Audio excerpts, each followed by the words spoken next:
Hello everyone, আশা করি তোমরা সবাই খুব ভালো আছো। আমিও মোটামুটি আছি। আমার দেশের বাইরে দেশের মধ্যে সকল দর্শক বন্ধুদেরকে শুভ সকাল জানিয়ে আজকের ব্লগ ভিডিওটা শুরু করছি। আজ মঙ্গলবারের ব্লগ ভিডিও নিয়ে তোমাদের সামনে হাজির হয়ে গেছি। সকালবেলা সমস্ত রকম বাসি কাজ সারা হয়ে গেছে। তো বাসি কাজ বলতে ঘর মোছা হয়ে গেছে, আর যেসব কাজগুলো থাকে তার মধ্যে আগে আমি করে নিয়েছি কাচাকুচির কাজ। কাঁচাটা কেন করে নিয়েছি, কেন কি আজকে দেখলাম না আকাশে একটু হলেও রোদ উঠেছে।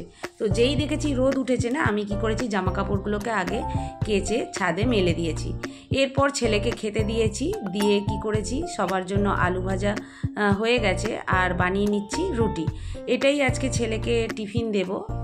আর আমাদের ব্রেকফাস্টে থাকছে এটাই, রুটি আলু ভাজা, আর সঙ্গে থাকছে চা আর সিঙ্গাড়া। তো তারপর আমি কি করলাম, স্নান টান সেরে নিয়েছি, সেরে নিয়ে ঠাকুরকে পুজো দিতে চলে এসেছি।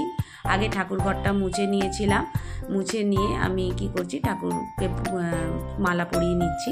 আমাদের প্রত্যেক দিনই মালা আসে, তো ঠাকুরকে প্রত্যেক দিনই চেঞ্জ করে করে পরানো হয়। আর এই হচ্ছে আমার গাছের ফুল, এটা হচ্ছে ছাদেও রয়েছে আর নিচেও আছে। ওগুলো হচ্ছে আমার শাশুড়ি মা তুলে নিয়ে এসেছেন। আর হচ্ছে এখানে আমি সমস্ত ঠাকুরকে আগে মালা পরিয়ে নিয়েছি।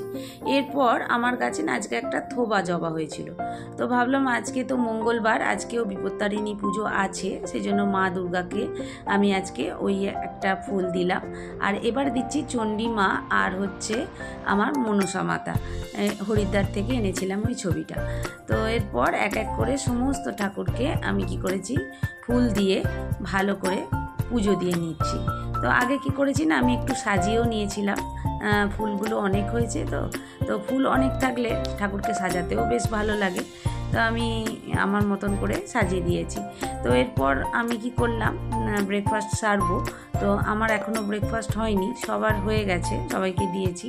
তো তারপর দেখি কি ব্রেকফাস্ট করব, কি দেখছি আকাশ একদম অন্ধকার করে এসছে। তো দেখো আমার ঘরের মধ্যেও কিছু জামা কাপড় মেলা রয়েছে, আর সকালবেলা বাইরে মেলে দিয়ে গিয়েছিলাম ওই জামা কাপড়গুলো। তো ঘরের মধ্যে 2-3 দিন ধরে শুকনো হয়েছে, ওগুলো তুলে নিয়েছি। আর কি করলাম, দেখলাম বৃষ্টি এসে গেছে। তো তখন কি করলাম, আমি কি করলাম বাইরে যেগুলো মেলেছিলাম ওগুলোকে কি করলাম আবার ভিতরে দিয়ে দিয়েছিলাম। তো তারপরেই খানিকক্ষণ আমি দাঁড়ানোর পর দেখছি বৃষ্টি থেমে গেল। তো বৃষ্টি থেমে যাওয়ার পরে দেখছি আবার রোদ উঠে গেছে। তো আমি কি করলাম, আবার সেই ঘর থেকে বের করে নিয়ে এসে আবার জামা কাপড়গুলোকে ফের মেললাম। তো এই না আমার কাজ বেড়ে যায়, সময় মতো সব কাজ করব ভাবি, কিন্তু হয়ে যায় মানে এই কাজটাকে আমাকে ডাবল করে করতে হচ্ছে। তো এক দিন হয়ে যায় 2-3বার করে আমাকে ছাদে দৌড়ে দৌড়ে আসতে হয়। রান্না করি, আকাশের দিকে তাকাই আর আসতে হয়। যখনই দেখি এরকম কালো হয়ে আসছে আবার দৌড়ে দৌড়ে আসি। যেই রোদ ওঠে লোভ সামলাতে পারি না, রোদে দিতে মন চায়, তো আবার কি করি দিতে আসি, আবার দেখি অন্ধকার করে আসে, আবার এসে জামা কাপড়গুলোকে তুলতে হয়। তো এই বর্ষাকালে আমার এই কাজটা 2-3বার করে করতে হয়। তো আমি কি করছি, এরপর সব মেলে দিয়েছিলাম। যাই হোক আজকে রোদটা হয়েছিল, আজকে আর আমাকে আর আসতে হয়নি, একবারেই কাজ মিটে গেছে। তো তারপর আমি ক্লিপ লাগিয়ে দিয়েছিলাম জামা কাপড়গুলো। আর এবার চলে এসেছি মানে দ্বিতীয় পর্বের জন্য। তার মাঝে আমি ব্রেকফাস্ট সেরে নিয়েছিলাম। এবার আমি কি করছি, আমটাকে কেটে নিচ্ছি, আমের মুখগুলোকে একটু কেটে নিচ্ছি। কেটে নিয়ে আমি কি করছি জলে ভিজিয়ে দিচ্ছি, কেন কি এটা একটু আমাশা কম হয়। আমের মুখটা কেটে জলে ভিজিয়ে রাখলে না আমাশা কম হয়। তো সেই জন্য আমি কি করলাম, আমটাকে কেটে জলে ভিজিয়ে দিলাম। আর এরপর সমস্ত রকম সবজি কেটে নিচ্ছিলাম, কেন কি দুপুরে রান্না হবে। তো আজকে দুপুরবেলা রান্না করব হচ্ছে পালং শাকের একটু ঘন্ট করব। তো এটা হচ্ছে আমি করে নিচ্ছি বিকেলের রান্নাটা আগে। তো বিকেলের রান্নাটা করে নিয়ে আমি কি করছি, সকালে রান্না করছি। তো এখানে মাছ ভাজা চলছে। তো একটা পমফ্রেট মাছ আছে, এটা আমার জন্য, আর আমার হাজব্যান্ড আমার শাশুড়ি মা শ্বশুরমশাইয়ের জন্য রয়েছে পাবদা মাছ। আর এই যে এদিকে হচ্ছে পালং শাকটা বসিয়ে দিয়েছি, আলু বেগুন কচু দিয়ে এই পালং শাকটা আমি করছি। তো নিরামিষভাবেই করছি পালং শাকটা। আর এদিকে মাছের ঝালটাও ফুটে গেছে। তো এবার হচ্ছে আমি ভাজা মাছটা দিয়ে দেবো আর একটু ফুটে গেলে। তো মাছের ঝালটা করছি আজকে কিন্তু সর্ষে বাটা দিয়ে। তো সর্ষে বাটা দিয়ে করব, সর্ষে বাটাটা এখনও দিইনি, এরপর সর্ষে বাটা দেবো আর ওপর থেকে একটু তেল ছড়িয়ে দেবো। ধনেপাতা আগেই দিয়ে দিয়েছি। তো এদিকে হচ্ছে ঝাল আর এদিকে আমার পালং শাকটা প্রায় কমপ্লিট হয়ে গেছে। তো বিকেলের জন্য আজকে বানিয়েছি ধোকার ডালনা। তো ধোকার ডালনাতে না আমি আজকে একটু আলু দিয়েছি, আমার শ্বশুরমশাই না একটু আলু দিলে পছন্দ করেন, সেই জন্য একটু আলু দিয়েছি। তো এবার এই যে দেখিয়ে দিই ফাইনালি কী করেছি। উচ্ছে আলু ভাতে, ওটা হচ্ছে ঘি দিয়ে মেখেছি, এখানে সর্ষে বাটা দিয়ে মাছের ঝাল, আর হয়ে গেছে পালং শাকের তরকারি।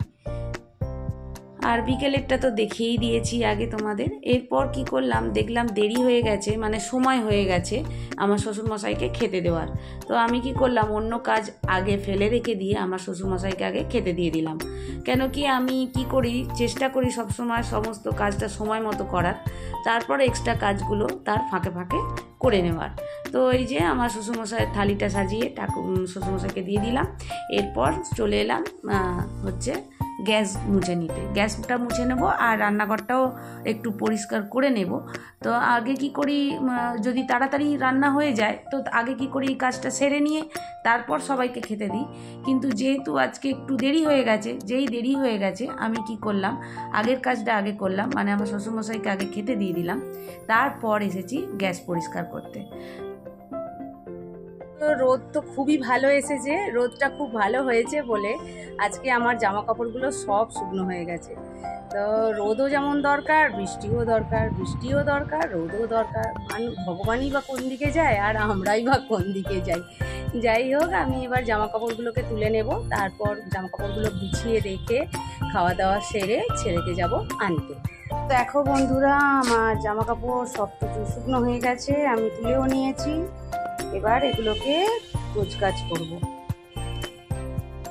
তো আমি কি করছি, জামা কাপড়গুলোকে আমি গোছগাছ করে নিচ্ছি, আর হচ্ছে আমার হাজব্যান্ড আর হচ্ছে আমার শাশুড়ি মাকে সেই ফাঁকে খেতেও দিয়ে চলে এসেছি। এরপর আমি কি করব, যেগুলো আলমারিতে রাখার সেগুলো আলমারিতে রাখবো। তো এই যে দেখো আমি গুছাচ্ছি ক্যারাটে ড্রেস আমার ছেলের, এই জামাটা 3 দিন ধরে শুকনো হয়েছে। যাই হোক, আজকের ভিডিওটা ছিল আমার এই পর্যন্ত। যদি আমার এই ভিডিও তোমাদের ভালো লেগে থাকে প্লিজ আমার চ্যানেলটা তোমরা সাবস্ক্রাইব করো আর অনেক অনেক লাইক শেয়ার দিও। আজকে চলি, আসবো আর একটা নতুন ভিডিওর সঙ্গে। টাটা।